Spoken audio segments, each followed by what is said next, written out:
गौतम बुद्ध नगर लोकसभा क्षेत्र में हुआ क्षत्रिय स्वाभिमान सम्मेलन। क्षत्रिय समाज के लोगों ने भाजपा के खिलाफ वोट करने और बसपा प्रत्याशी के समर्थन में वोट करने की मांग की। भाजपा पर जातियों में लोगों को बांटने का आरोप, वहीं संसद को क्षत्रिय भीम करने का भी आरोप। इस देश का राष्ट्रवादी सेवा के जवान और किसान है, किसी पार्टी का कोई नेता या फिर राष्ट्रवादी नहीं है। लोकतंत्र का मजबूत होना किसी भी पार्टी के मजबूत होने से ज्यादा जरूरी है। एक हाथ भी और दोनों पैर भी है कि डीएनए चेक करा ले। जिस दिन वोट खुले 12 न बजने चाहिए और उससे पहले हार जाने चाहिए। हिंदुस्तान में सबसे ज्यादा राजपूत इस सीट पे है। हमारे भी सिर में घूम रहे हैं जो 100 किलोमीटर से आए हैं। चुनाव की तैयारी वहां भी चल रही है। सबसे बड़े अंतर से आप जीत रहे हो। बस एक बात का ध्यान रखना कि जो हमारे बुजुर्ग हैं, कुछ माता बहनें हैं, उनके पेट में कुर्सी घेर के बैठे हैं मोदी जी। उन्हें समझा के रखो चुनाव तक, कहीं कोई नया हिंदू मुस्लिम ना कर दे। बहुत चालबाज है ये।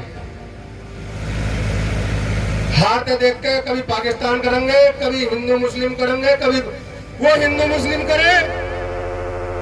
तुम ये कहिए मुस्लिम हमारे भाई है, राम और राजपूत हमारे साथ है। वो हिंदू हिंदू करे। तुम पूछो सम्राट मिहिर की जाति क्या है, पृथ्वीराज चौहान की जाति क्या है, अनंतपाल तोमर की जाति क्या है।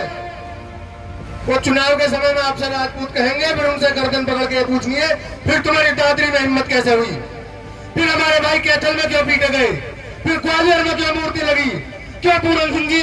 और भाई उसे भी कह के आज नौबत ये आ गई है कि राजपूत समाज को महापंचायत बुलानी पड़े। देखो, ये पहली बार नौबत नहीं आई। स्वाभिमान की लड़ाई जब भी देश में लड़ी गई, हमेशा राजपूत समाज इकट्ठा होकर लड़ा। चाहे वो इस देश की सुरक्षा की बात हो, चाहे इस देश के सम्मान की बात हो, राजपूत समाज कोई ऐसा नहीं कि आज इकट्ठा हुआ। आज तो मोदी जी भी इकट्ठा कर रहे, आज तो योगी जी भी इकट्ठा कर रहे, तो राजपूत समाज भी भाई वोटर है, उसे इकट्ठा होने का अधिकार है। वो अपने स्वाभिमान के लिए इकट्ठा इस बार ज्यादा संख्या में होकर संकल्प भी ले रहा, ये बड़ी बात है। अच्छा, योगी जी ये बोल रहे हैं, बोले कि अब लोग जाति की बात करेंगे, जो दंगा फैक्ट्री चलाने वाले लोग हैं वो जातियों में लोगों को बांटने का प्रयास करेंगे, तो इस पर क्या कहना है? अच्छा हाँ, जो लोग जाति की बात कर रहे हैं, तो मुझे एक व्यक्ति का नाम बताओ जो जाति का नहीं है। उसने किसी न किसी जाति में तो जन्म लिया, और जब उसने जाति में जन्म लिया तो मैं तो इस संविधान में बैठा नहीं आज तक उस लोकतंत्र के मंदिर में। क्या कहेंगे, ये अल्पसंख्यक है, दलितों के घर बीजेपी के सांसद जाके भोजन करेंगे। हमने कहा कि भाई यही तो कहें कि आज दलितों के घर में भोजन करेंगे, तो जातियों में किसने बांट दिया? आज अल्पसंख्यक के घर जाएंगे, आज पिछड़े के घर जाएंगे, आज दलित के घर जाएंगे। जो भारतीय जनता पार्टी खुद जातियों में बांटने का काम करती हो, वो आज लोगों को ये कहेगी कि जातियों में बांटने का काम कर रहे। जातियों में बांटने का काम नहीं कर रहे मेरे भाई, जातियों से बाहर निकाल के लोकतंत्र को मजबूत करने का काम कर रहे। ये आरोप लगते आए हैं कि जो मौजूदा उत्तर प्रदेश की सरकार है, सेंट्रल गवर्नमेंट है, उसमें जो ठाकुर बिरादरी के लोग हैं, जो राजपूत बिरादरी के लोग हैं, उनको तवज्जो दी जाती है मैक्सिमम। तो जब तवज्जो मिल रही है तो फिर यहाँ मन सजाने का।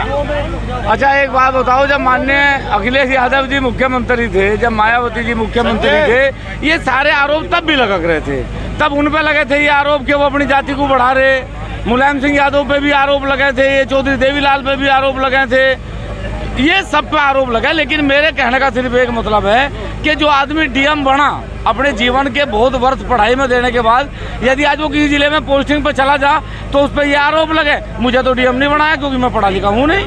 भाई जो डीएम है उसे ही तो पोस्टिंग मिली होगी, या किसी राजपूत को उठा के काम में से 8वीं पास को डीएम बना दिया, ऐसा तो योगी जी ने करा नहीं होगा। ये मिथ्या आरोप है, इनका कोई औचित्य नहीं। अच्छा, कई लोकसभा चुनावों, कई लोकसभा सीटों पर जो क्षत्रिय समाज के उम्मीदवार थे उनके टिकट काट दिए, जैसे वीके सिंह साहब का टिकट काट दिया गया, संगीत सोम का विधानसभा में टिकट काट दिया गया। इसके अलावा कई और जो आपके कद्दावर नेता थे उन लोगों को साइडलाइन कर दिया गया। ऐसे क्या वजह रही होगी, आपका मानना क्या है इसके पीछे? देखिए, भारतीय जनता पार्टी चाहती है कि इस बार जो संसद बने वो क्षत्रिय विहीन बने। वो चाहते हैं कि इस देश में जो राज हो वो मोदी जी का राज हो।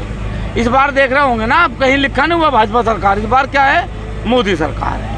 और मोदी यदि सरकार है तो फिर ये लोकतंत्र की मर्यादा के अनुकूल नहीं है। फिर लोकतंत्र में ये मजबूती जरूर देनी पड़ेगी कि इस देश पे कोई एक व्यक्ति राज नहीं कर सकता, और यदि इस देश पे एक ही व्यक्ति को राज करना था तो फिर 563 रियासतें क्यों ले ली भाई आपने? क्यों आपने राष्ट्र बनाने के लिए सब लोगों को ये कहा कि अपनी रियासतें दे दो? आज हमसे रियासतें लेके आज ये कहेंगे कि मोदी सरकार। यदि एक व्यक्ति पे ये देश चलता मेरे भाई तो हम लोग युद्ध नहीं कर रहे थे। और ये सब लोगों को दिमाग में से निकालनी चाहिए कि राष्ट्रवाद इस देश के नेताओं में है, राष्ट्रवाद इस देश की पार्टियों में है, राष्ट्रवाद इस देश के जवान में है जो सियाचिन की पहाड़ियों पर खड़े होकर इस देश की रखवाली करता है। वो राष्ट्रवादी है। वो राष्ट्रवादी है जो खेत में खड़ा होकर गेहूं पैदा करता है, जो खेत में गन्ना पैदा करता है और इस देश के पेट पालने का काम करता है। वो राष्ट्रवादी है। जो अडानी और अंबानी की फैक्ट्री में पसीना बहा के वहाँ मजदूर काम करता है, वो राष्ट्रवादी है। एसी के कमरों में बैठ के टिकट बांटने लोग राष्ट्रवादी नहीं हो सकते। अच्छा, भाजपा नहीं तो फिर कौन? भाजपा नहीं तो भारत। बहुत बढ़िया। भाजपा नहीं तो भारत, क्योंकि लोकतंत्र का मजबूत होना किसी भी पार्टी के मजबूत होने से जरूरी है। व्यवस्था बिगड़ जाएगी सारी।